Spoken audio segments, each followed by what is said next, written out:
okusinzira ku semazinga gy'osinzira kulaba omukutu guno gwa BBS Terefayina nga wetukerezeza mu kitundu ekisooka tugenda kubeera tutambula ne bannaffe aba Sheraton Hotel nga tutunuulira ebyo oba oliawo bye bagasse ku ggwanga Uganda biki bye bateeseteese mu festive season eno gye tugendamu okusobola okulaba nti buli kimu kitambulira ddala bulungi nyonyini ddala. Tugenda kubeera abakulu bano, waliwo omukyala wano Karo ajja kubeera amenyaamenyamuuko oluvannyuma lwa bano okwogera ajja kubeera atumenyaamenyeramuuko. Ffenna tutambulire ku kitabo kyekimu tutambulire ku kitabo kyekimu peegi yemu okusobola okulaba nti ffenna ate tuganyulwa mu show eno kuba ebireeteddwa abakulu bano bigendereddwa mu kusobola okulaba nti babeerawo okubeera nti ffenna tuganyulwa mu nteekateeka oba ebyo bye baleese okusobola okulaba nti tubiganyulwamu mu nteekateeka ya hospitality hotels wamu n'ebirala ebigwa mu kkubo eryo byetuyinza okugamba nti byabulambuzi. Ekisaawe kino kyekimu ku bisaawe ebiyingiza ensimbi ngamba ekisaawe ky'ebyobulambuzi ssaako n'enteekateeka z'ebyamakola kuba ebimu ku ebyo bye tugenda okutunuulira era n'okutambulira ku lunaku lwaleero. So bigattako kinene nnyo mu kuzimba era n'okutwala mu maaso eggwanga Uganda. Ndowooza ngenda kusaba buli omu agenda kubeera yeyanjula. Yes, Philip and Rosa, each one of you is going to use like 1 minute to introduce, and maybe after Jean will elucidate about Sheraton and Rosa about festive marketing or Xmas marketing as you've called it. And Carol, now ojja kubeera okwesa olulimi Oluganda ate naawe okweyanjula okusobola okulaba nga tutandikirawo. Starting with Phillips. Mwasize mutya. Good morning. It's a great pleasure to be here today. Thank you for this platform, the invitation. And my name is Jean-Philippe Betancourt, or JP. It's easier. I am the MD of Sheraton Kampala Hotel, which is one of the landmarks here in Uganda and Eastern Africa. It's a long history, 60 years it's been present in the country. Started as Apollo Hotel and changed to Sheraton Kampala 40 years ago. So I've been here now for almost 10 years, so I'm becoming a Uganda, but still I have to learn the language. I am committing to it here today. And so I'm very glad that we have this opportunity to talk about our festive season.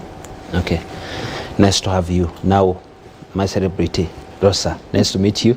Maybe you please introduce yourself to the nation. Wasuze Otia.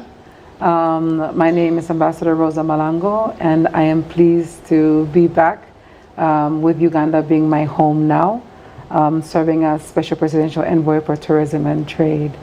I'm here today to continue my love for everything Ugandan. We are working with Sheraton and a large community of women entrepreneurs and young artisans who are producing high quality made in Uganda products. So the invitation is join us this Sunday, 14 December at the Sheraton Gardens and have a unique Ugandan experience. Thank you so much for inviting us to be part of this platform. Maybe after the show we are going to give you a Ugandan name because now you're part of Uganda and you'll be called Naluwoza. Naluwoza is a girl name, and after the show we are giving that. Okay, I'll accept. Rosa Naluwoza. Thank you. Okay, Carol, now nsabye soko buuze ku bantu soko balamuseeko then tutandikirawo show kyalo nako lwaleero. Mwasuze mutya bannayuganda mwenna abantu ba Ssaabasajja Kabaka abaami n'abakyala, nsanyusa okubeera mu kifo kino era nga ntambudde n'abakulu bano bonna. Nze Sales and Marketing Manager wa Sheraton Kampala, kitunzi wa ekizimbe gaggadde mu byokulabirira kituyita hospitality mu Kampala. So tuzze nga tusosootola nga mukama wange wabagambye Jean Philippe agambye muyite JP. JP agambye yakamala mu ggwanga, tubadde naye tuwangadde naye nange emyaka 10. Agambye agenda kuyiga olulimi okuva kati.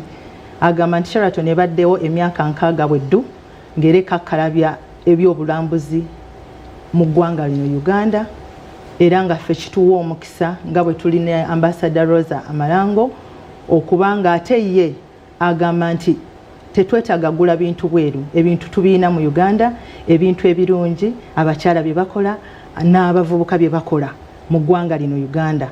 Era ng'agambye nti ffe Christmas tugitandise n'akatale k'amazaalibwa kayite Christmas market mwe tuzze mwe twegattidde awamu. Ng'era Rosa Malanga agamba nti omuzungu kyayita made in Uganda, ebyo ebikoleddwa n'engalo zaffe, ebyo ebikoleddwa mu magezi gaffe birungi, tugenda kubirabako ku Sunday bwe mujja ne mutwegatta. Muna ebintu bingi nnyo bye tutegese nga Sheraton Kampala. Okay, I'm starting with Phillips JP. What special package do you have for this festive season? Maybe you elucidate more about this year's package. Thank you. So just before I go into what we're offering, I would like just to tell you a little bit about me. Is that I was born in a beautiful country that looks a lot like Uganda, is Brazil. I have also some French origins, but I spent most of my childhood and I grew up there. Brazil is like Uganda, is a land of coffee, is a land of agriculture. So I feel very comfortable living here for this past 10 years. When you talk about coffee, now you're speaking to Ugandans, you're speaking to Uganda, because that's our pride as coffee. So maybe you can... And you know, coffee comes from Africa. It was taken to other places, including Brazil. So we know that the original coffee is here. Okay. So about festive season, it's a tradition at Sheraton Kampala Hotel for many years to celebrate this period. And we start very early, actually, in November, with our already, I would say, very famous event called Christmas in November. People ask us, why Christmas in November? This is the day in November that we celebrate with our clients, with our friends, the beginning of the festive season. So it's a great party with a lot of food, but mainly is about appreciating, is about friendship, is about spending a good time together with the people that support us, and to have good wishes for the year to come. So this festive season has started with several events programmed in the coming weeks until Christmas Day and then New Year's. Now we have every Sunday we have a special brunch with entertainment. We have choirs coming to perform during the brunch, but also in some of our ballrooms we have competitions of Christmas carols. We have important prominent choirs performing in this Renzori ballroom. So we are really in that Christmas ambience. Besides that, if you pass to visit us, you will see such a beautiful decoration, especially in the evening, with lights all over. People like to come, especially to take pictures. And also inside the hotel, the decoration in our lobby, and a very special place in that hotel is the Temptation Pastry and Bakery Shop, where we have very, very delicious and I would say customized different types of cakes for the occasion, and our gingerbread house, and that's the place where people like to gather and take also lots of pictures.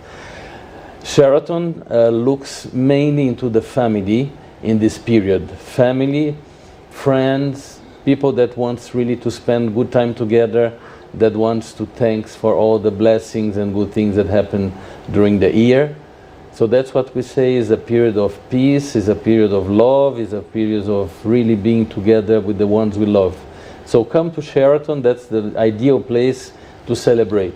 Either is with your colleagues at work, at the end of the year you organize a beautiful party, so we have those parties almost every day, different entities, corporations, that's what they are doing there. So this is what we have been doing traditionally until we reach, of course, the Christmas period. We have the special dinner for Christmas Eve on the 24th, and then we have on the 25th the brunch, the famous Sheraton Christmas brunch, and it continues the next day with the Boxing Day, and then we have a little break and we prepare for the end of the year. That's our fantastic celebration, New Year's Eve, with the fireworks that are so famous. I think these are fireworks that people every year expect to come and see.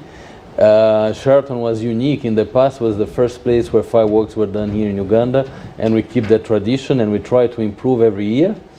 And we are glad that now others are also doing. So all that area where Sheraton is, Nakasero and surrounding areas, you have this opportunity to see the fireworks in Kampala. And that's also one attraction. And when we talk about tourism and attracting people to come to visit us, New Year's is a very special date where everyone celebrates. We have a fantastic evening by the pool and then in all the outlets. And families come to stay. We have special packages for family rooms, normally parents, families, they come with the kids. There are plenty of activities for the kids so the parents can relax. They can enjoy the food, they can enjoy the spa, they can enjoy the swimming pool while the kids are entertained. And on the first of the year, the celebrations continue. It's time for relaxing, but still we have a beautiful brunch on the first, and then even people sometimes stays for days after that. Okay, maybe we start from there. I would like to have that bit of from Rosa. You know you have a Ugandan name now. You're Naruwoza. So Rosa Naruwoza, Ambassador. I know you've collaborated with Sheraton Hotel Kampala. When you talk about Christmas marketing, what do you mean? So I think there's three things I want people to recall as we have this unique event with Sheraton. So I was just doing a little bit of research to try to find out when was the first time Christmas was celebrated in Kampala. It was in 1879. Can you imagine? When we were still talking about the kingdoms and the chiefdoms before the modern state of Uganda actually existed. So there's a long history of Christmas here. There's a long history of celebration. But it's important for that celebration to keep up with the times. So now it's 2025. So Uganda 2025 is a Uganda full of factories, is a Uganda full of manufacturers, is a Uganda full of artisans, is a Uganda full of entrepreneurs. And this Uganda includes a community of women-owned small businesses and young artisans who are producing quality items that actually qualify to even be exported, but yet they're not as visible in our domestic markets. Do you have some samples? Absolutely. I never go anywhere without some. So, for example, just demonstrating the innovation and the quality of our Ugandans. This is a purse made from coconut shell. This is made by one of our artisans. So if you're going to gift Ugandan, and by buying from these artisans, you're actually helping to reduce poverty and actually strengthen households. Okay. So we also have the fans, more traditional fans that are made. This one I brought today is a typical one, but we have one with the Ugandan flag as well. So that if you're going to your event, you can do that. And remember, the more you purchase, the more they're able to grow their business. Then this is one of my favorites. This one is done by my personal hub. I use my UN pension to set up a hub. And this is about promoting Ubuntu Mulamu and love for Uganda. So we cannot. So it's Ubuntu Mulamu. Ubuntu Mulamu, yes, which I learned when I was here before. So I believe that if we are to develop, we have to embrace our heritage and our value system. So whether we are celebrating, whether we are working, whether we are creating, it has to be informed by our African value system. So your children should be able to wear it and embrace their heritage. Or as an adult, you should be able to do that as well. So there's a lot of fashion, daily wear, everything also conveying Ubuntu Mulamu and Uganda as a source of pride. Do you know the meaning of that word, Ubuntu Mulamu? Because it's... Well, here I have to thank Her Royal Highness, the Queen. I attended a Kisakate a couple of times. I looked at the core values of Ubuntu Mulamu, and actually we realized that if you look at the core values of humanness and working and cleanliness, this was the same thing that we were trying to promote through the SDGs. So actually Uganda was doing SDGs before the international world was. So it's a more humane approach to coexistence, it's a more humane approach to development. And I'm really hoping that through this Christmas Market Day, we will once again celebrate Ubuntu Mulamu's spirit. Thank you. You're welcome. Karu, nsabye omenyemenyemu mu bufunze togenda nnyo into details mukulu gyatandikidde mukulu Jean gyetandikidde then ne Mama Rosa wakomekereza then tusobola okugendako mu kuwummula dakiika nga zizo. Okay. Omukulu JP gye yatandikidde yatandise n'okutegeeza abantu basajja Kabaka gy'ava. Agamba nti azaalibwa mu ggwanga lya Brazil era agamba nti eggwanga eryo lifaanana nga Uganda era lirima emmwanyi era ye emmwanyi agyagala nnyo, kale yeesanze nga emyaka 10 gy'abadde naffe wano musanyufu nnyo kubanga tayawukana nnyo na Brazil gy'ava. N'amala n'atugamba nti ku Sheraton Kampala Hotel twakifuula nnono nti ffe tusosootola Christmas yaffe mu November, kiyite nti amazaalibwa mu November era nga 26 November twasosootola ekijjulo omwali okulya, okusanyuka, okukola emikwano, okwegatta n'okuwulira emirembe n'amakampuni galinga 4 amakampuni agatuwagidde naago getuleese mu kuwagala okubanga twagala okweyongerayo nago mu business gaali ku Sheraton nga tusosootola. Era agamba nti mu bimu bye twasumulula mulimu ebintu bingi Sheraton byetegese. Ayogedde ku decoration, okutimba okuyitirivu yitirako ku Sheraton olweggulaawo olabe Christmas ekutandika okuva ku wankaaki ya Sheraton ng'oyingira. Bagambe nti eryo siggulu kisenge. Mulaba bannange eryo siggulu. Ekyo kisenge kya Sheraton. Kakati tosooka kuyayanira genda mu ggulu, sooka ojjeko mu ggulu lya Sheraton ekisenge mukiraba. Era n'agamba nti bwe tuyingira mu Sheraton tuyinayo Temptation Cake Shop. Temptation kuba kukola kutya kwegamba okemebwa. Tuyina edduuka eritundira ddala keeki ez'enjawulo bangi nnyo bannayuganda kye twaga bebaza nga mutuwagidde mu dduuka eryo liyina ebintu bingi. Twataddewo n'akayumba, akayumba ako nno tukazimbisa cookies ke mukubiramu ebifaananyi. Ekisenge ekyo kyolaba kya cookies. Bambi temubirya omogolako n'olya tomogolako naye ekyo ekisenge kya cookies kyayise Ginger House mwe mukolera ebifaananyi nakyo weekiri. Agamba nti Sheraton tetusosodde, mwenna tubaagala, yingirayo. Tuyina packages nyingi nnyo. Buli woyingira wankaaki ya Sheraton osanga abakakalabi nga batudde ku mmeeza za Sheraton era nga bakuyitira mu katabo kano kemulaba. Natambudde nakaako kemulaba ke babawa kalimu ebintu bingi Sheraton byekoze okuviira ddala ku nnaku z'omwezi 14 ambassador zayogeddeko ze tuyise akatale ka Ssekukkulu okutuukira ddala ku 31st. Tuyinamu eby'abaana, abavubuka, abakadde mwenna ffenna tubayina mu Sheraton Kampala. Agambye nti yitirawo tuyina packages nga bwe muzirabaawo ezo z'abaana.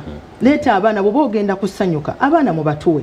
Tuyina abakugu, abakozi be tuyina bakugu mu kwasaganya abaana ng'abo, ffe tuba basanyufu nga tulaba abaana ng'abo.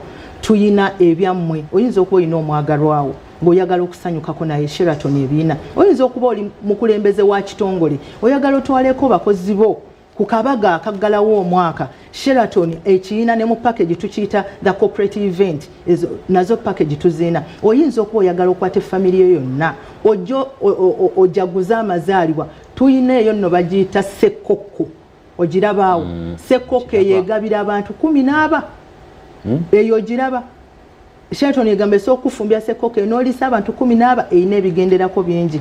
Kiki kyategeeza okugamba nti ffenna tubayina okuviira ddala ku nnaku z'omwezi 14 yingirawo ku Christmas, ku Boxing Day, wummulamuko katono, jangu tuyingire omwaka ffenna. Christmas agamba nti kya bulambuzi, emyaka gyonna twadde nga tukuba ebyo ebiriroliro waggulu biyite fireworks nga ffe tuliko, naye era agamba nti ffe noomu zaffe tuzongeddeyo buli mwaka tukyusaamu. N'olwaleero tubategekedde kinene nnyo waggulu awo kasozi ka Nakasero.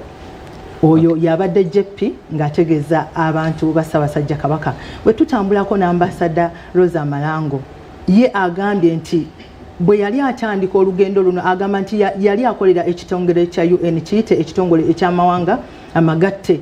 Agamba nti yatandika okunoonya n'anoonyereza ku bintu bya Uganda naye n'asooka kwebuuza twajaguza ddi Christmas awamu nga bannayuganda. Agenda okulaba nti kyali 1979. N'agamba obudde buyiseewo kati tuli mu 2025.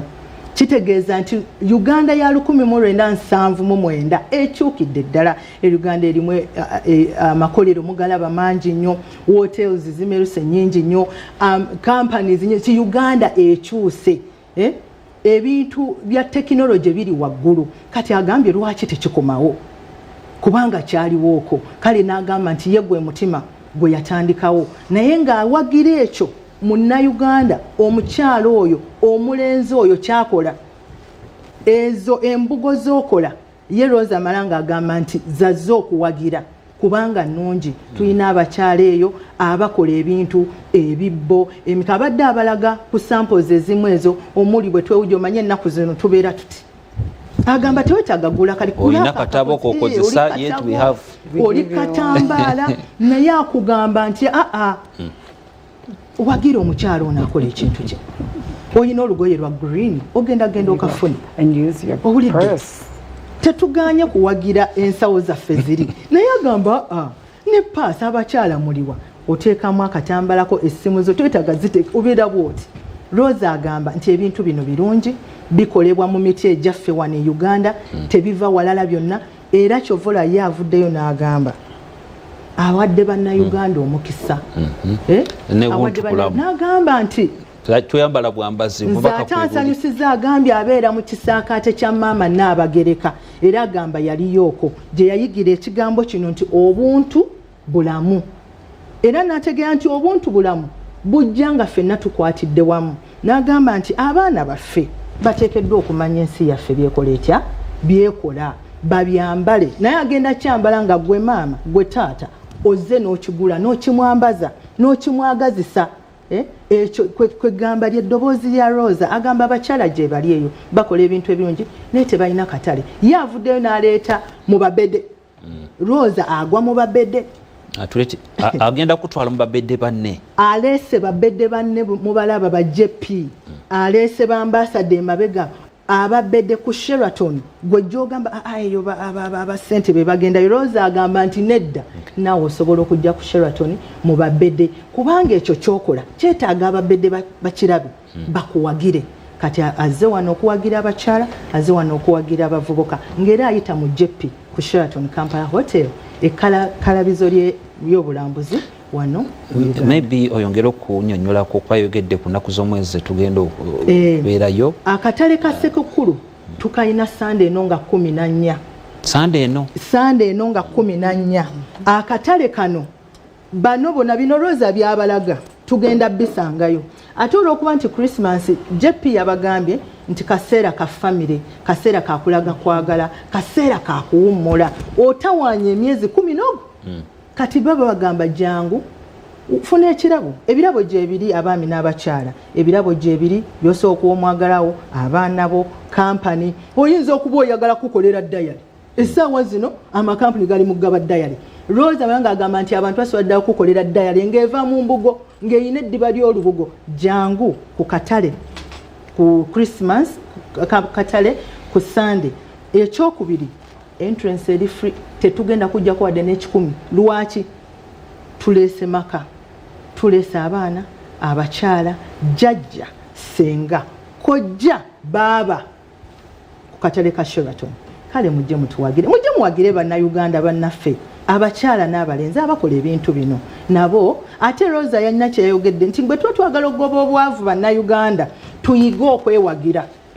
Kati ye JP agamba nti nze mubedde jangu olage bannayuganda. Kati ye avudde Rosa tagenda kuboogerera, gwe jangu weeyogerere ng'otuwagira nga naawe otwala voice egamba nti tulina ebintu ebirungi ebikolebwa wano. Okay, JP and Mama Rosa, when we return, I would like to concentrate on your contribution towards nation building, Bubu, and Phillips, I know you because some of the employees, the foods and everything like that. So when we return, we are concentrating on that bit. So tumulamu katono tugenda kutandikira wenyine wetukomye tukyalina omukulu omukyala Rosa Malanga ate n'omukulu Jenny Phillips okuva mu Sheraton. Tumulamu katono tukomawo.